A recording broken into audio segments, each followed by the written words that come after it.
Hello everyone, my name is Michael Wallman, and today I want to talk to you guys about empowerment. So first I want to start with the definition of empowerment, which is authority or power given to someone to do something. So first off, what you realize is this is power given to yourself, from yourself. This power you already have within you. It's about focusing and honoring that power inside of you. So to give you an idea of empowerment, I want to share with you some of the antonyms of empower. And so that is denial, disagreement, disapproval of, and rejection. So empowerment has to do with you unleashing your own power that's inside of you. So this power is already within you, and you have had this power all along, and it's whether you accept this power or if you reject it. And so a lot of people, you're thinking, why would I reject this power that I have? But it serves you in some way. So what I want you to do is I want you to ask this question. Why have you given this power away? How does it serve you by not having this power? Because you see, everything we do, there's a subconscious reason for it. So I want to share with you my own personal story with empowerment and how I came into mine. So what I realized in myself is I was rejecting my power to create and my power to do things. And it was serving me. So for me, I thought that if I was to be empowered and create the videos that I wanted to do and do yoga and all these different things, that people that I'm around wouldn't be able to resonate with me, and maybe they would disagree with some of the things in my videos, that they would then cut off love from me. So really, my subconscious desire was to keep myself in a place where I was receiving love, or what I thought was love. And what I realized was I was looking for this love through other people instead of in myself. So I was afraid to lose this love that I was getting, because love is a survival mechanism, and it is necessary for you to live is to have this feeling of love. And to feel like that's going to be taken away from you is your survival needs kicking in and saying, stop this, because it literally feels like you're going to die if you're not getting love.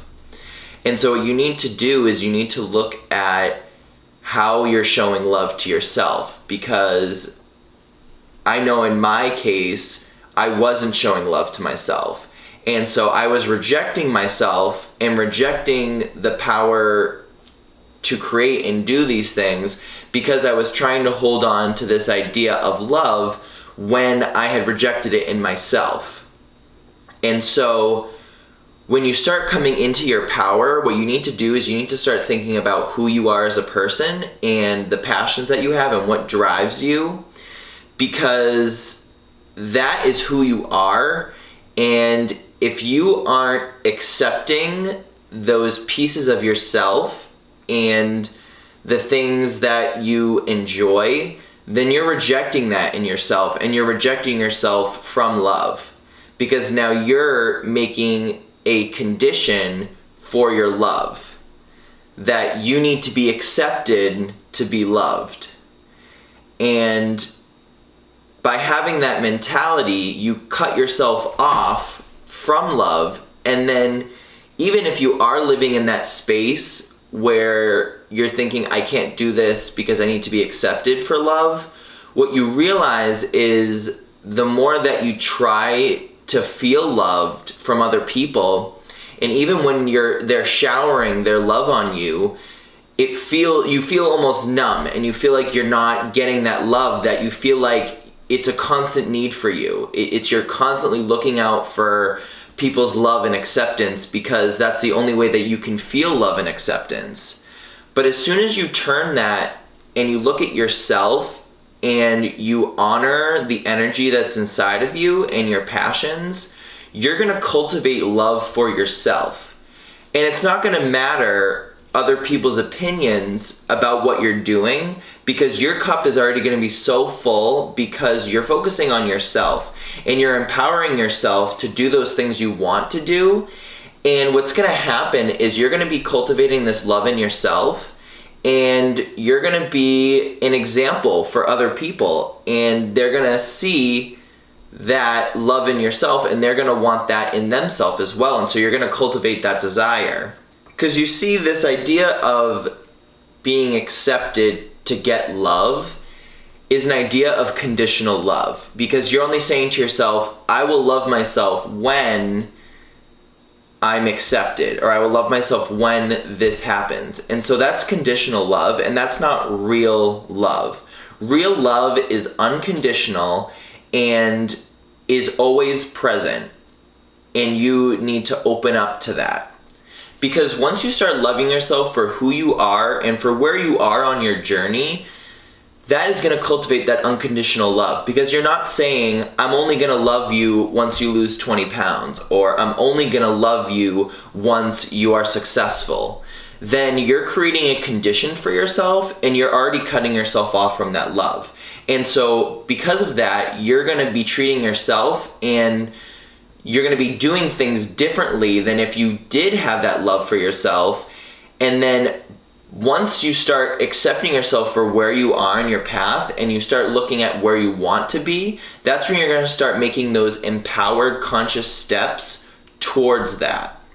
Because by allowing yourself to be who you are and where you are on your journey, you're offering yourself real, true love. So when you start doing this and you start following your joy, wherever that may take you, you're going to be cultivating this inner peace and this power within you. And so I think one of the hardest things too is not to try to change other people's opinions if they have something against whatever you're doing or your way of being. Because what you need to realize is that person has rejected that aspect of themselves.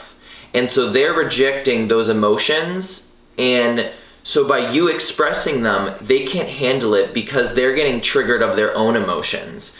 So it may come off as them pushing you away, but it's really they're pushing themselves away from themselves. And they're having an internal conflict, and that's why they're rejecting it in you and making you feel like you have to make that change, because that person has forced themselves to reject themselves and to not own that aspect of themselves. And so it's painful to see you enjoying and thriving in where you are because they've rejected those aspects of themselves, and they're cutting themselves off from love. And really where this comes from is this comes from socialization and from parenting, because really everything in the world has only been taught to you. So if you think that doing yoga is going to make you a different person, and that you are going to be so different from everyone that they're not going to love you anymore, you have learned this idea from other people who've maybe said things like, oh, yoga is for super fitness people, or I don't get that. And they've rejected themselves off from trying that new thing because they probably learned that from someone else as well. Know that it's not your responsibility to change their perspective, and that's totally okay.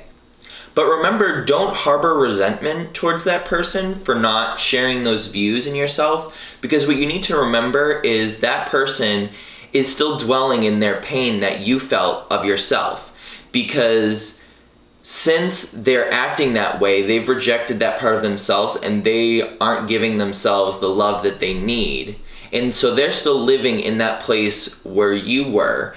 And what you need to do is you need to remember that if you want this unconditional love in yourself, and you're loving yourself unconditionally for where you are, you also need to love that person for where they are on their path and their level of understanding. Because what you remember is this is unconditional love. So there's no question, there's no conditions as to if you're gonna give that person love. Like, I'm only gonna love them once they understand my perspective. What you need to remember is you can love that person for where they are on their journey. It doesn't mean you have to be hanging out with them or be doing things and letting yourself get down by that person, but you can love them for that place that they are on their journey, and that you can support them to cultivate that love in themselves. And then you can show them that unconditional love that you always wanted from them. So be the example and strive for excellence, because what you're gonna do is, by you cultivating that inner love for yourself, what it's gonna do is people are gonna notice that you're gonna be treating yourself in a different way, and that's gonna cultivate the desire in themselves to feel that love. And so you're gonna be inspiring them to make positive changes just by being and doing what you love. Claim your power, do what you love, and inspire it in others to do the same. I hope you all liked this video, and if so, give it a thumbs up and subscribe to my channel if you want to see more. A lot of this knowledge that I've gotten has been from Teal Swan. She is amazing. She's helped me to understand so much more about myself and to really cultivate this love in myself. So I'm gonna leave a link to her channel in the description, so I really encourage you to check that out if you're looking to cultivate these things within yourself. So I hope this information was helpful to you and that you have a very powerful week.